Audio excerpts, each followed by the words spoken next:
Oh boy. We're going to cover a small appearance first, as it's rarely mentioned, and that's the classic power suit seen in Other M. This suit resembles the one seen in Zero Mission, and it doesn't look bad. This power suit was seen once in a brief cutscene showing Samus as a part of the Galactic Federation on what looks like Geonosis from Star Wars. There's a filter over the cutscene, making the green-yellow look more gold. Without the filter, we have something like this, and man, the green-yellow coloration just does not work for me with any of Samus's suits. I like the saturation of the red, and the chest highlight is the same as the one from Zero Mission. It's a nice touch. The shoulder pauldrons also resemble the Zero Mission power suit, so to put it simply, this is a 3D recreation of that suit. Seeing this in action was cool, but it being in the game for 5 or so seconds and the real colors being masked by the filter makes me feel okay towards this suit.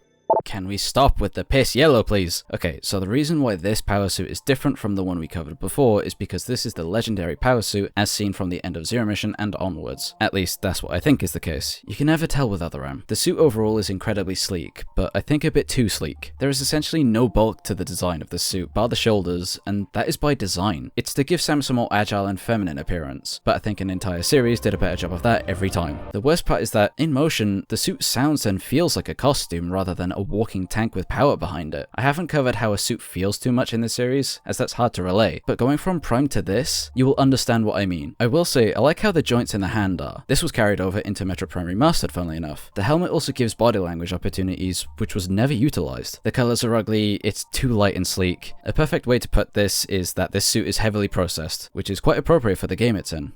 Metroid Other M's Varia Suit is rather infamous. It became the mascot of the entire Metroid franchise and Samus herself, to the point that this is still partially the case today, and there's a reason for that. The colors of this suit are genuinely really nice, especially when the visor is solid. I do find that the highlights, of which there are way less of, would be better if they were more green rather than yellow-green, and if this suit wasn't so reflective, but still. In a lot of spots, this suit can look really good, especially in some of the poses we see with it. I still really don't like the extreme sleekness of the suit, nor the arm cannon for that matter. It looks more like a squirt gun than a cannon. The suit was almost really different though, as seen in concept art. The arm cannon looked more like Zero Mission's, and the two lights on the helmet is an interesting choice. The lack of the sails on the shoulder generators is a major downgrade though, and is practically the trademark of the suits in Other M overall. I like the colors, particularly the gold of the inner layer of the suit, but it still has the same design and feel issues I mentioned in the previous review.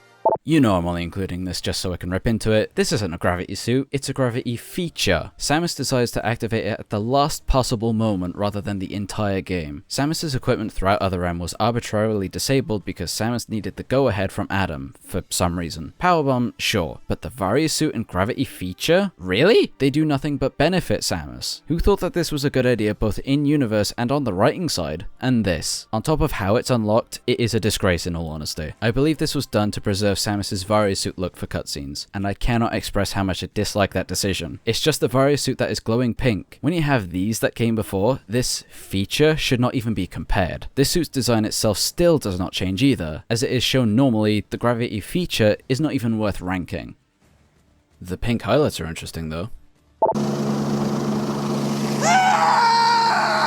Easily my biggest criticism of Federation Force is its art style. No matter what anyone will say about Hunters, at least it still resembles the overall Prime art style. This? What is this? I'm generally open-minded with new things, but this just rubs me the wrong way. What didn't help was the timing of this game, and if you are a Metroid fan in 2016, you will know what I mean. How Samus was treated in this game on top of the design of her Varia Suit felt like a slap in the face. The chibi aesthetic was an experiment that definitely didn't land, and overall felt unnecessary and tone-deaf. But at the same time, the suit itself is not the worst. It executes on the aesthetic it's in well, but it feels more like a parody instead of something that stands alongside its peers with pride, because in all honesty, that's how Federation Force did feel, so in a way, it perfectly encapsulates the feel of the game. Even if this suit is based on the Corruption Varia Suit, this iteration of the Prime style Varia Suit is easily the weakest.